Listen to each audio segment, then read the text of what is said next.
Hola, muy buenas tardes. Estamos en una sesión más de Hangout con el doctor Pedro Salazar Ugarte, director del Instituto de Investigaciones Jurídicas de UNAM. Doctor, muchísimas gracias por aceptar nuestra invitación a este Hangout. Al contrario, muchas gracias por la invitación y felicidades por la iniciativa. Muchísimas gracias. Tenemos una duda en el Observatorio Electoral. Vimos que en el pasado proceso electoral aproximadamente un 53% de electores decidió abstenerse de votar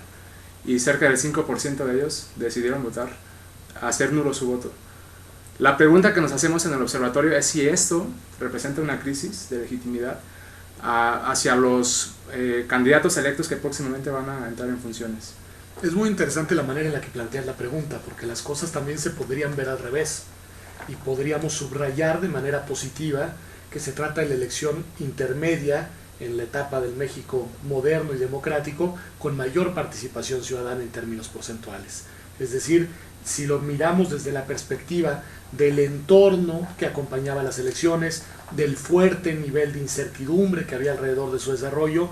creo que podemos y debemos subrayar el dato positivo, que fue el dato de una participación ciudadana robusta, mayor que la de otras elecciones y sin duda lejana del ideal de una sociedad democrática, pero que si la miras también desde la perspectiva comparativa es una participación relativamente alta, máxime tratándose de una elección intermedia, que además cuando uno hace cortes y observa las elecciones en aquellas entidades federativas en las que hubieron elecciones locales, sobre todo en el caso de las gubernaturas, uno encuentra también distintos niveles de participación. Entonces, bueno, yo creo que desde el punto de vista de las reglas democráticas, desde el punto de vista de los principios que orientan una elección a través de esos procedimientos, el resultado de las urnas inyecta legitimidad a los nuevos representantes populares, más allá de lo que nos parezca el resultado. Ahora bien, ¿sería deseable que la participación fuera mayor? Sí, sí lo sería. Idealmente lo será en 2018 porque las elecciones presidenciales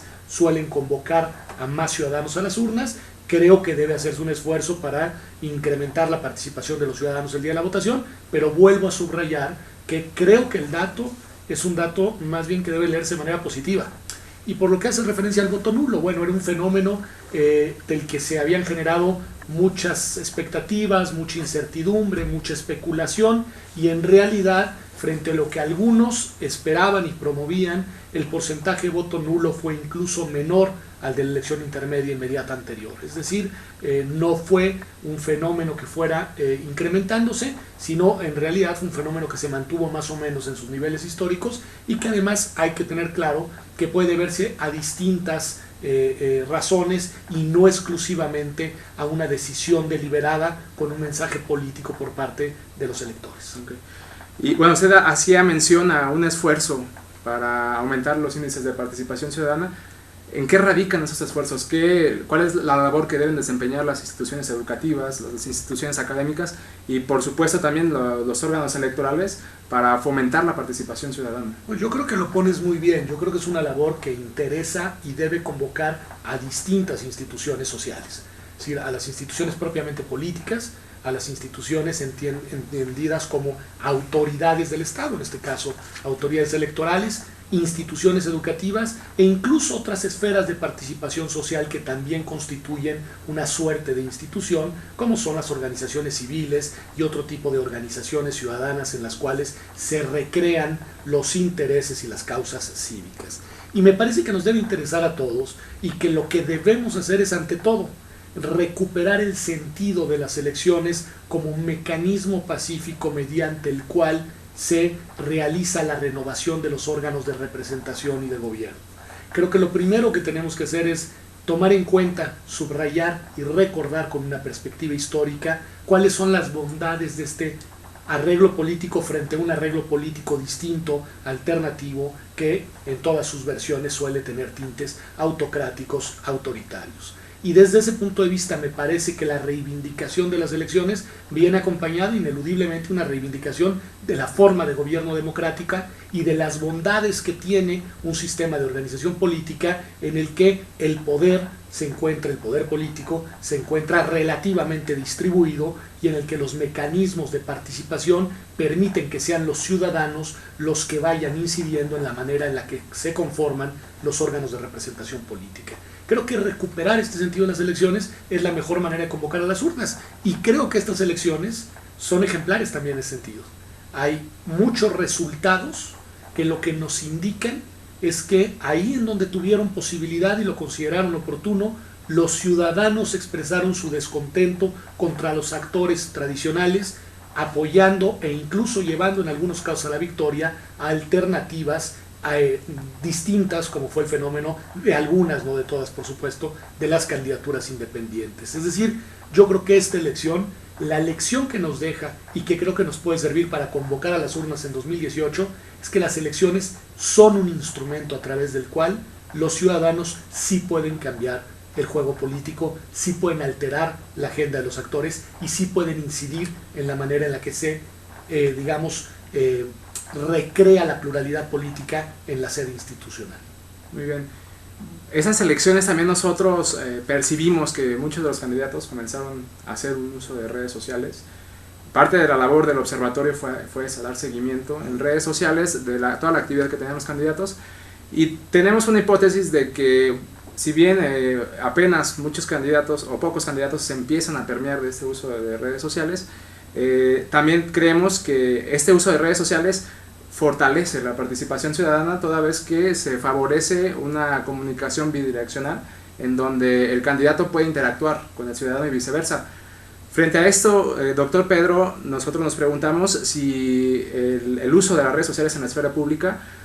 son un indicativo de que se está reconfigurando los procesos democráticos. A ver, lo primero que yo diría es que hay que celebrar iniciativas como la del observatorio, bajo el liderazgo del doctor Julio Telles, que efectivamente ha puesto una, digamos, de sus objetivos principales, no el único, en el seguimiento de este fenómeno del movimiento en las redes sociales en momentos de campaña política, porque creo que ahí se está dando cuenta de un fenómeno relativamente reciente, que como bien adviertes es un fenómeno creciente y es un fenómeno muy relevante.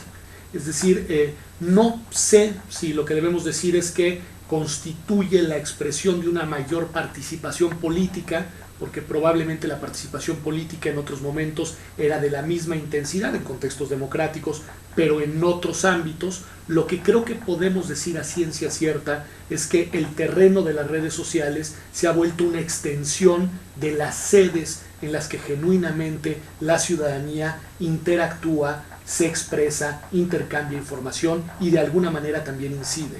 Y creo que en este sentido son un instrumento sumamente valioso para lo que tú bien adviertes, que es para que a lo largo de las campañas y ojalá durante la gestión de gobierno exista una suerte de comunicación más directa, más estrecha entre candidatos y potenciales electores, entre representantes y representados, entre gobernantes y gobernados. Porque lo que las redes sociales brindan es sobre todo una plataforma con una capacidad de acercamiento que desde lo virtual termina generando espacios de encuentro políticamente reales. Y creo que eso hay que celebrarlo. Me parece que es un espacio que hay que procurar, que las distintas expresiones que genuinamente existen en una sociedad democrática puedan encontrar también esa sede para manifestarse. Por último, doctor, ¿qué retos enfrentan los ciudadanos frente a este incremento del uso de redes sociales en la esfera pública? Bueno, pues más que los ciudadanos, yo creo que todos los actores, es decir, hay que tener, digamos, yo no tengo los datos a la mano y entonces quiero ser prudente al respecto. Yo creo que hay que tener en cuenta que las redes sociales todavía al día de hoy son, digamos, un instrumento reducido si pensamos en la generalidad de las sociedades como la nuestra. Y en ese sentido me parece que el primer reto que tenemos, y ahí no necesariamente es de la sociedad, me parece que es de las distintas instituciones formales, incluso académicas, políticas y demás, es el de ampliar el espectro de alcance de las redes sociales, el de aumentar la accesibilidad de las personas a las mismas, el de potenciar su uso como un instrumento no exclusivamente para la deliberación y la participación política, sino de muchas maneras para el intercambio de información, para el acceso a información, para el conocimiento, para la transmisión, digamos, de ideas. En ese sentido me parece que hay un reto de todas las sociedades, pero de las sociedades contemporáneas, evidentemente, de hacer uso de las redes sociales y de hacer de las redes sociales un instrumento accesible para el mayor número de personas. Otro reto es hacer, digámoslo, y aquí voy con cautela, porque cada quien puede hacer uso genuino y legítimo como quiera de redes sociales, pero en el terreno en el que tú lo adviertes, que es un terreno más circunscrito y orientado a la participación política, yo creo que el reto es utilizar a las redes sociales como un mecanismo que sirva para fortalecer las dinámicas democráticas, que sirva para apuntalar la institucionalidad democrática, para inyectarle intensidad y densidad al debate público, y ojalá como un espacio en el cual, con las limitaciones técnicas que eso supone, se pueda llevar a cabo un intercambio verdaderamente de ideas, una deliberación genuina, un intercambio de concepciones de lo social que pueda ir robusteciendo el debate público y que pueda ir de alguna manera orientando las plataformas políticas de